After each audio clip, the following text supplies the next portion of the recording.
guys, welcome back to Suitcase Princess. My name is Shanna. If you are new here, we are a homeschooling family of 4 who loves to get out with our kids. We are Disney obsessed, and we come here and we share things that we have learned along the way. Usually because it's something I learned, which means I did not know it, which means you might not know it. But we come here and we share so that you can have a little bit more fun with what you're doing. You can find a little bit more value in the dollars that you're spending, but you can also do it all with a little bit less stress because taking the kids out is not always easy. It is legit never easy. Okay, we're all truthful. Never easy. Today, I want to talk with you about how your kid measures up at Disney. We're talking height requirements, people. Height requirements. Before we go any further, please scroll down, hit the big red subscribe button, turn on the bell for notifications, give this video a thumbs up. While you are down there, feel free to either head down to the comments to leave me a comment and I will respond as quickly as possible, or head on over to Instagram at Suitcase Princess and shoot me a DM. Now, I am not going to tell you what the height requirements are because you can Google that and you can go on the Disney's website and there's infographics and things galore. So you do not need me to tell you that. That is not what this is about. What it is about is just some things I've learned along the way. We started going to Disney. Well, I went one time before I was a parent, but we went really heavy. We've gone really heavy during the last 9 years, 10 years. So both of my girls made their first trip to Disney World when they were 4.5 months old. So they've done Disney World, Disneyland, and Disneyland Paris. And these are the things that we have learned about height requirements, that specifically, okay? So that's what this is about and how it relates to your family vacation at a Disney resort. So first of all, a lot of rides have height requirements. They do not all have height requirements. So many people are really shocked to learn that babies, infants, and again, 4.5 months old, literally nursing infants, can go on an absolute ton of rides at Disney, okay? So Disney, Disneyland, Disneyland Paris, all of those. There is no posted height requirement. You can take a baby on it, like a baby. I am not exaggerating when I say baby. I have baby worn onto rides. There were a few times when they'd had me take her out and face them forward or put their little legs under a lap bar. But there's an absolute ton of rides that babies can go on. People are always so shocked, but really you can. Now, what happens if your kid is too short to go on a ride? For example, we have quite an age gap between our girls, 4.5 years. So there were a lot of times that we went that, you know, my older daughter couldn't ride something, or even when we did have a younger daughter, she couldn't ride it. So what you do is there's this program at Disney called Rider Swap. Now, it is different than anywhere else. You do not wait in line together. What you do is you go to the entrance of a line, you find the cast member. There's usually one there if there's a height requirement because they're checking outside. You find the cast member and you say, we would like to do Rider Swap. You show them, you all go together. This is important. You all go together, you show them the little friend that's a little too little. And what they do is they scan everyone's ticket or Magic Band, whichever one you have.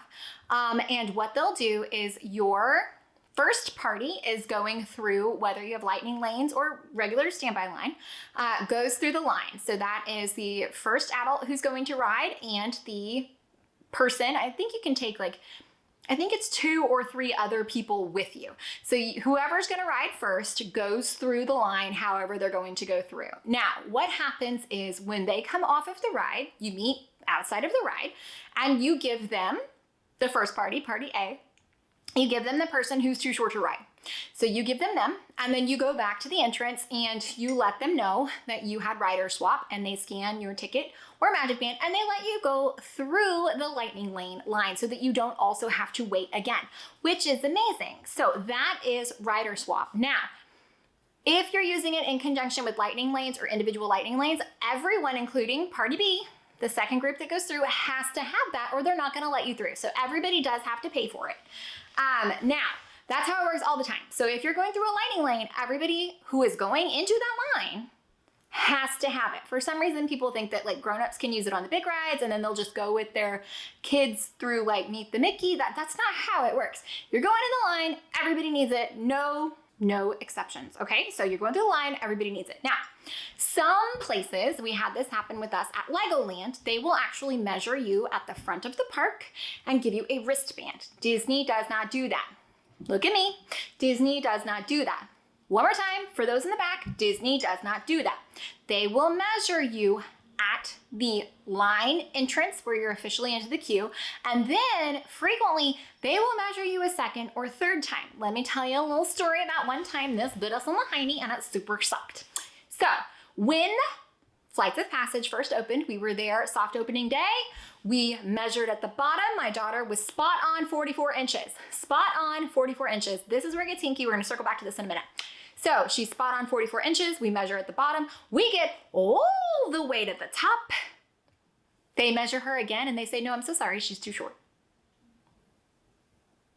So I walk a very upset 5-year-old all the way back down to the front and I say, this is what happened. They measure her again and they're like, no, she is good.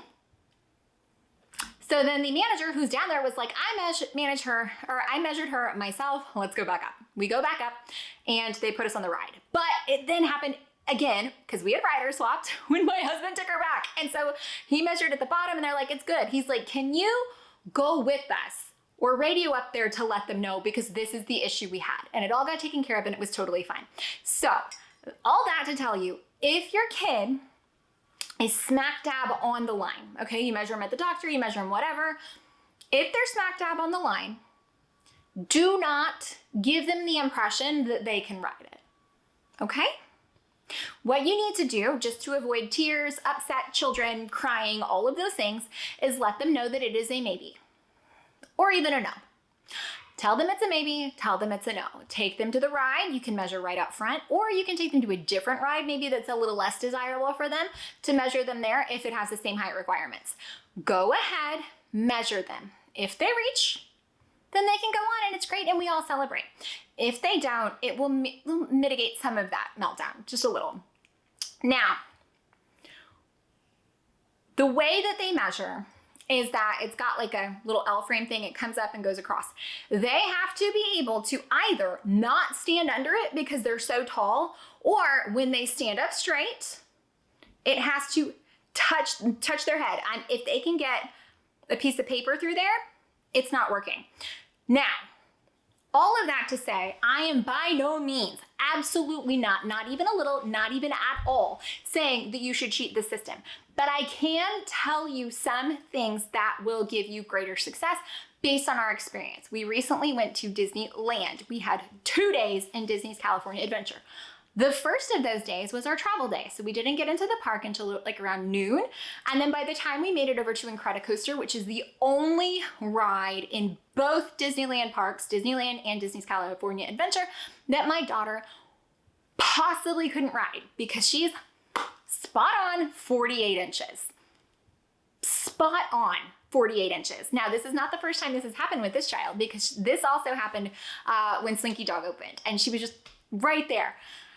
So we go over there and we measure and she's too short. And it is entirely up to the cast member that day. So she is too short. So every time that we walk past it, it was so close. So anytime we would be walking that way, I'm like, let's go try again. Let's go try again. And so she just didn't make the height our first day at Disney's California Adventure. But what they do, and we've got one of these for Slinky Dog at Disney World as well, they have these adorable little cards. Okay, they are so cute. And basically what it is, you keep this, and when you come back and you are tall enough, you bring your card and they will send you through Fast Pass, Lightning Lane line. How stinking cute is that? Okay, so they gave us one of these. Now, we went back our second Disney's California Adventure day. We went first thing in the morning and she was tall enough.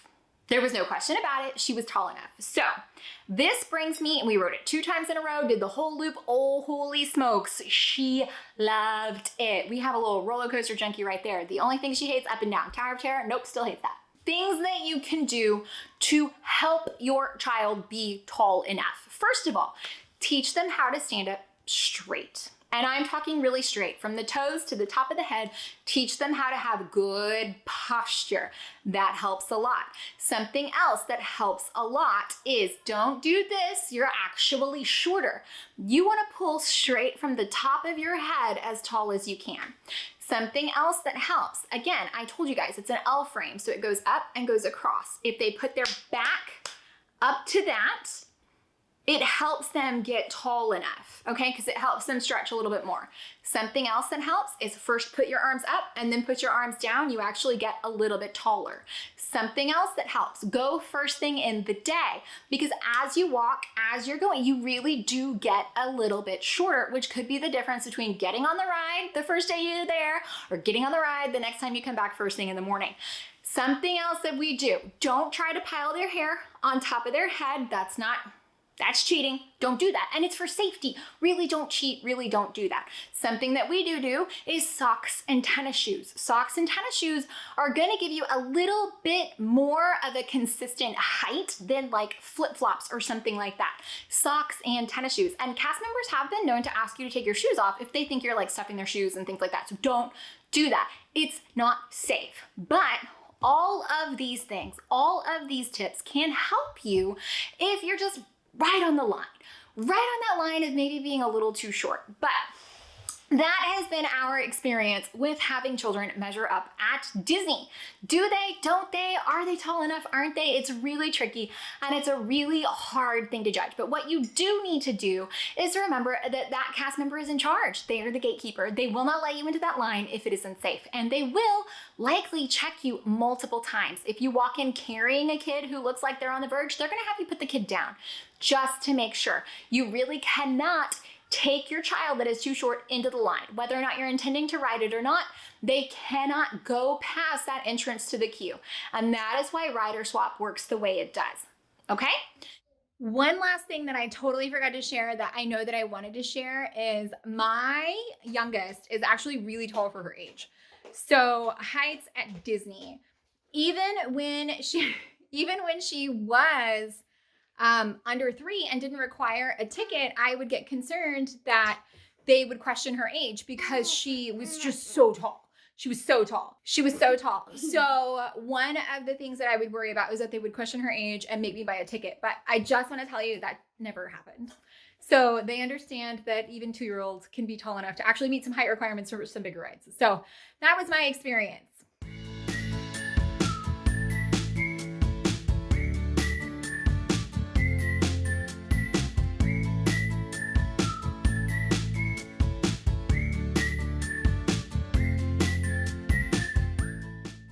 So I feel like that's a pretty good crash course in height requirements at Disney. Again, if you want to know what those are, go Google it because that is not the information I was coming here to provide. Guys, I hope that you found any of that helpful, entertaining, or informative. If you did, please scroll down, hit that big old red subscribe button, turn on the bell for notifications, give this video a thumbs up.